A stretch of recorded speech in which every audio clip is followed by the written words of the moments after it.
Hi there, Sanibonani Molweni. Welcome to Fix Channel. If you're new here, please subscribe before the end of the video. If returning, thank you for love and support. I appreciate you. Ngize ngochuku guys. Yalazi uchuku. Hey. Ngize ngochuku. Ngize nje ngalento ehamba nochuku ngoshumi lochuku. Kuthiwa lana ke ku social media kuyakhuluma. Kukhuluma osisi abadala ne. Nabanye ke abangabadala kakhulu. Kuhlukene nje ngeminyaka. Kuthiwa ke ku social media njengoba uTirelo elithi ke uyokhuluma angazi uzobe i-guest speaker kuphi ngizoyifuna leyo post angimlethele uzolalela ubani how nakhe kuthana nesithembu sinomakhomalo siyamlalela ukuthi ngifuna ukuthepha le ndawo mhlawumbe ukuthi wena ubala ukuthi angazi i-background kanjani mase nje asisazi isitori sakhe asisazi kodwa siyamlalela lezi zinto futhi ayikhulumayo abanye bayayibhala phansi uyabona bayahamba beyomlalela maye ba uguest speaker nange awulachonco lasi uyalalelwa naye ukuthi bengikubalela laba abane background enesithembu phakathi nathi asazi ukuthi bangene kanjani baqale ukuphi nakuphi kodwa nje ngathi basemuva kakhulu kwisithembu kwinamba yakhona nangeminyaka futhi abangene ngayo angazi ukuthi ke mhlambe uTirelo ngalokho akwenza nompumelelo ubaba wengane enjani ngechoice futhi ayikhethele yena isizomvimba ke leyo choice ukuthi ahambe yokhuluma ngokuthi ukuba i-boy mom unawo amabhizinisi enzakalayo mhlambe ku social media ukhule kangakanani yini izinto ayifundayo mhlambe ke khulume ngamaphutha akhe uzovala ubani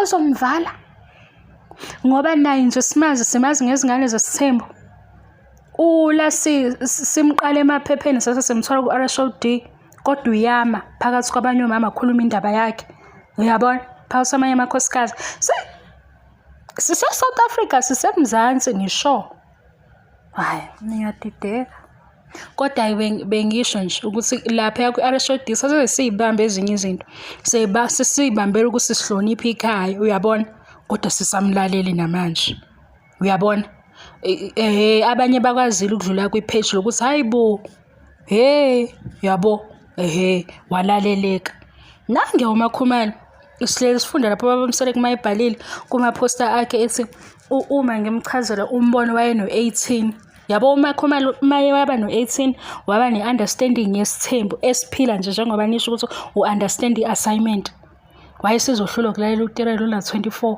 ngesiza ukuthi eyakhe i-assignment ithini ngasho ukuthi ungami ka-right masume ka-right ukhombe ka-left uthi ku-wrong buku left lo u-wrong ubuke no-right ubuke ukuthi ayifani yini ngilethe i-background yesithembu angizokwanda-ke ngezinye iy'ndaba mangifisa futhi ukuthi ngizokwanda mina ngoba ngize ngochuku yini ezokwenza ukuthi icishwe eya Miss Kayla kale hawu umntwana wenkosi yini ezokwenza ukuthi icishwe yakhe i-mic eyala si-on laba abafuna ukumlalela bazomlalela neyamakhomali on futhi uma besebethi anisazi isitori sami asisazi vele noTirelo naye uzoma mhlawumbe naye ethi anisazi isitori sami silalele kodwa bese sisho ukuthi nje ngaphandle kwesitori akaqalela kwibhizinisi ye-social media enze ukuze lena ukuthi nangelinye ilanga uma ucabanga ukuthi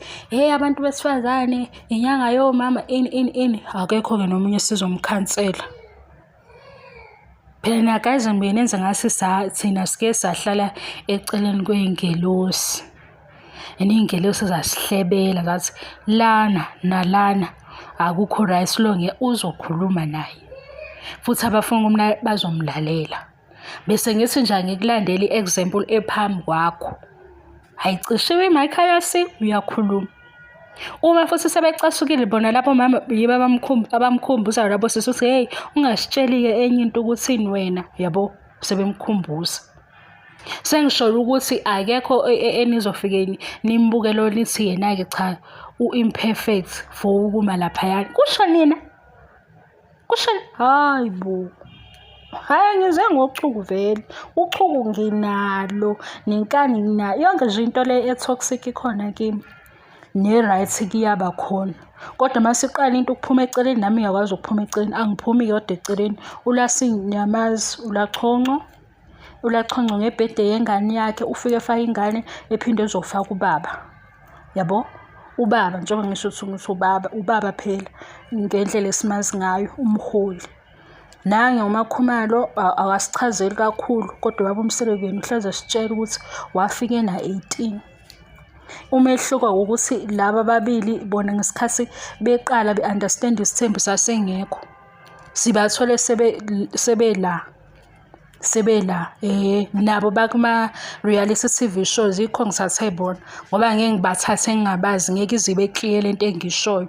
Simazi kwi-RSOD asimseshe online, samsesha online sathola ukuthi hawu siyakukhumbula uLasilo uyakhuluma futhi akazuve nje umuntu. Uyabona? Nezinto futhi ezisike ama-opportunities afikayo uyawacubungula ewasebenzise avumelana naye. UMakhumalo laphaya kuthanda nesithembu third wife, fourth wife, noma number 5 noma number bani, kodwa number 3 manje kwisithembu ewunkosikazi. Sizwa ngumyeni ubaba uMseleki ethi wafika ena-18.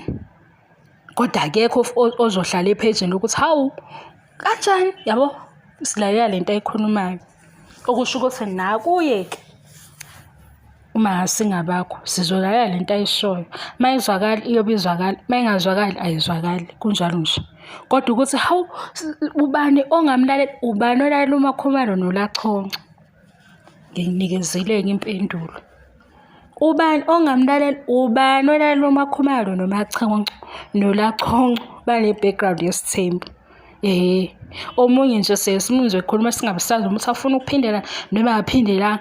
Nakhona ukulotsholwa sibe singazi noma alotsholwa noma alotsholanga, kodwa siyamlalela. Yabo le video ukuthi toxic kanjani? Ukuthi ngiphendula labantu aba-toxic. Yabo ukuthi nochuku kanjani? Ngiphendula laba abanochuku.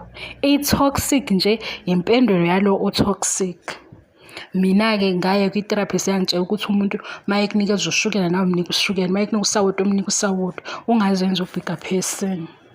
Mina sengisho mina uma uzothi hawu ufix kunjalo nje.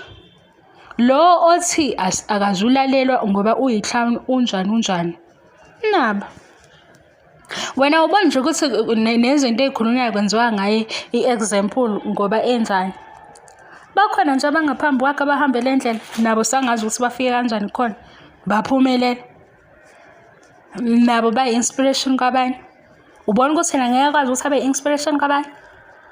Ngiyasho nje, angishongo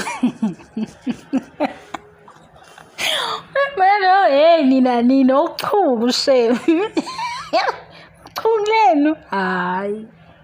Kuthiwa ngeke beze bemlalele, kodwa uMakhumalo bayamlalela ney'nkulumo ezakhayo, noLasi bayamlalela. NoLasi bayamlalela ney'nkulumo ezakhayo. Lapho ulo ngeke bemlalele, yena ethandana nontanga yakhe, bephithizela bonke bebanjwe ubungane.